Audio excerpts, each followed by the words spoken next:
국회 법사위원회가 어제 서울중앙지검 등 검찰을 상대로 국정감사를 진행했습니다. 조국 법무부 장관 관련 수사에 실무 책임자가 출석한 상황에서 여야는 다시 치열한 공방을 벌였습니다. 문재인 대통령은 조국 장관 사태로 최근 장외 집회가 잇따르는 것과 관련해 처음으로 입장을 밝혔습니다. 국론 분열로는 생각하지 않는다 이렇게 말했습니다. 최영일 시사평론가와 정치권 이슈들 짚어보겠습니다. 어서 오십시오. 안녕하세요. 네, 먼저 어제 국회 법제사법위원회 국정감사 내용부터 살펴보죠. 여야 역시 치열하게 맞붙었습니다. 치열했습니다. 네. 또 특히 서울중앙지검에 대한 국감이 있으면서 배성범 중앙지검장과 또 송경호 네. 바로 이 조국 장관 일가 수사를 맡고 있는 지휘하고 있는 3차장 검사입니다. 그런데 이제 어제 좀 이례적이었던 것은 여당 의원들의 질타가 많았어요. 왜 자꾸 피의 사실을 언론에 유포하느냐 이런 질타도 있었고 처음에 인지수사를 어떻게 시작했느냐. 그래서 신문을 보고 이 정황이 이제 수상해서 이제 조사를 시작했다. 백혜련 이제 검사 출신의 의원은 네. 그게 내사 아니냐. 신문을 보는 게 뭐가 내사냐. 어허. 이런 아주 좀 흥미로운 공방이 오갔고요. 또 이제 야당은 역시 조국 장관 가족 의혹 이게 이제 대부분 사실 아니냐라는 취지로 조금 어제 물의를 빚었던 것은 이제 정가윤 한국당 의원이 가족 사기단이라는 네. 표현을 썼어요. 그러면서 이것이 아무리 혐의가 짙다 하더라도 무죄 추정의 원칙에 따르면 지금 국회에서 이렇게 낙인 찍는 것은 너무 과도한 표현이다. 송기현 민주당 간사는 너무 과한 표현은 좀 자제해달라.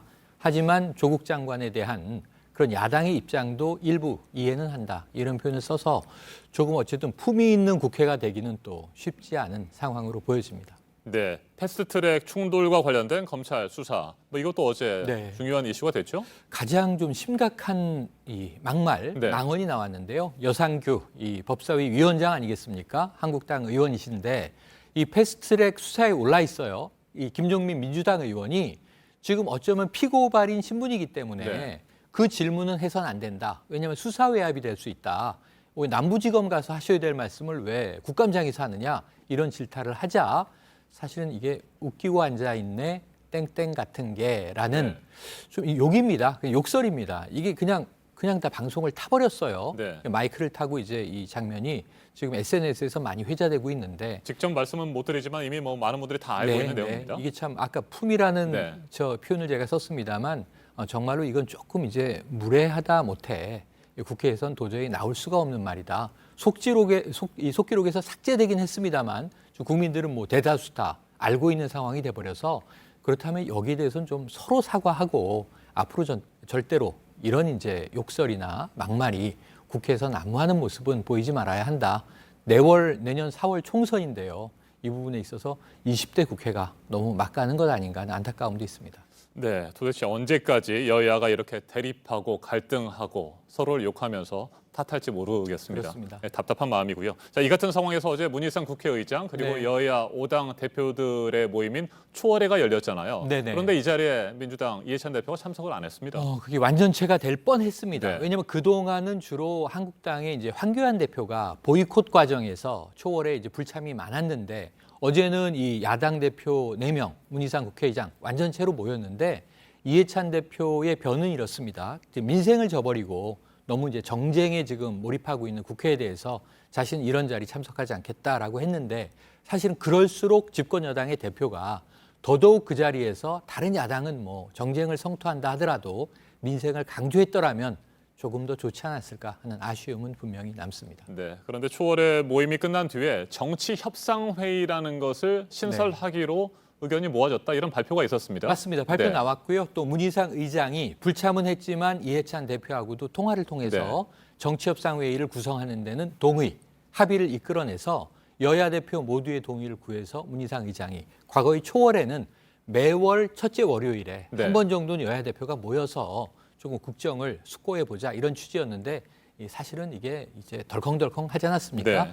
그런데 정치협상회의라는 조금은 엄중한 이름이 붙었으니까 여기서 좀 이 정쟁의 이슈들도 해소하고 민의도 수렴하고 그리고 무엇보다도 민생 중점의 좀 정책 과제를 토론하는 자리가 되기를 좀 정상적으로 작동하기를 기대해 보고요. 지금 이 정쟁의 물꼬를 트는데 여야 대표들이 힘을 모아주기를 기대해 보게 되는 대목입니다. 네, 여의도 정치가 실종됐고 아무런 역할도 못 하고 있는 그렇습니다. 상황 아니겠습니까? 비판도 거세고요. 네. 이 같은 상황에서 정치 협상 회의 뭐 충분히 제 역할을 다해서 정치력을 좀 발휘해줬으면 좋겠다는 생각이 듭니다. 그래야 이제 거리의 정치가 네. 사라질 수 있고 어제 문재인 대통령 3주 만에 수보회의의 메시지가 그 네. 대목이었던 거죠.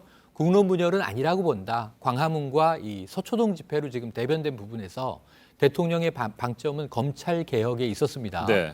이 광화문 집회에 나온 국민들도 검찰 개혁에 반대하는 것은 아니지 않나 이런 청와대의 또 기자에 대한 답변도 있었고요. 그래서 이제 검찰 개혁에 오히려 이 법무부 장관과 검찰총장이 한 몸이라는 것을 인식하기 바란다라는 메시지가 나왔어요. 그러면서 이제 대통령의 메시지는 국회가 민의를 제대로 수렴하지 못하기 때문에 거리 정치가 재현됐다. 네. 그럼에도 불구하고 이제 거리에 나오신 국민들 목소리 높여주신 데는 감사를 표하면서 이거 직접 민주주의의 긍정적인 측면도 대통령은 이제 지적을 했습니다만 어쨌든 이제 국회가 제대로 민의를 수렴해야 되는 대목도 분명히 있는데 어제 대통령의 메시지에 대해서 야당 측은 네. 대통령이 책임져야 할 문제를 정치권으로 돌리고 있다. 그러니까 이 부분에 대해서 이제 조금 또 듣기 불편한 이제 격한 표현도 나왔는데요. 뭐 우이독경을 패러디한 문이독경 아니냐 이런 이제 야당 대변인의 비판도 있었는데 사실은 이게 검찰 개혁에 방점을 둔다면 대통령의 메시지도 전 옳다고 봅니다. 네. 그런데 문제는 또 조국 장관의 거취 문제나 네. 조국 장관의 적격성 문제에 우리가 또 방점을 둔다면 분명히 국론이 나뉘어 있는 것도 사실이거든요. 그래서 이 문제를 어떻게 해소할 것인가 하는 것이 청와대와 여당의 가장 큰 숙제로 떠오른 것도 사실입니다. 네, 그와 관련해서 비판하는 측에서는 이런 얘기도 합니다. 광장에서 나오고 있는 목소리는 검찰 개혁, 조국 수호뿐만이 아니고요. 조국 장관의 사퇴를 요구하는 목소리도 거센데 네. 이와 관련해서는 조국 장관의 사퇴를 요구하는 목소리에 대해서는 문재인 대통령이 전혀 언급을 하지 않았다. 네. 검찰 개혁에만 방점을 뒀다. 이런 비판입니다. 어떻게 그래서 생각하십니까? 이제 서초동에 힘을 실어줬다라고 이제 보는 게 이제 야당의 분석이고요. 네. 그리고 야당에서는 아까 문희독경이라는 또 패러디를 끄집어낸 것도 말씀하신 대로 굳이 조국 장관 사퇴에 대한 이제 목소리 또 적지 않은 목소리는 대통령이 귀를 닫고 있는 것 아니냐 하는 비판인데 이 대목은 우리가 조금 이제 시간을 가지고 지켜봐야 될 것 같습니다. 대통령이 이제 임명할 때도 사실은 분위기는 엄중했죠. 네. 그러면서 이 조국 장관 후보가 당시에는 특별히 지금 이제 가족 관련 이 혐의에 직접 연루돼 있는지는 아직 드러나지 않았다. 이게 검찰 수사에서 방점을 찍어줘야 되는 대목이에요. 과연 조국 장관도 피의자가 될 것이냐. 지금 정경심 교수의 이제 마지막 소환을 한 번 더 하고는 아마 구속 여부 내지는 기소 여부를 다투게 될 텐데 조국 장관이 이 부분에서 어떻게 법적인 혹은 도의적인 책임을 질 부분이 있는지 그리고 이제 그런 것이 드러났을 때 혹은 검찰이 정리했을 때 인사권자인 대통령은 어떤 또 결단을 내릴지 이걸 조금 지켜봐야 할 대목으로 시점은 점점 다가오고 있는 것 같습니다. 알겠습니다. 지금까지 최영일 시사평론가였습니다. 말씀 잘 들었습니다. 고맙습니다.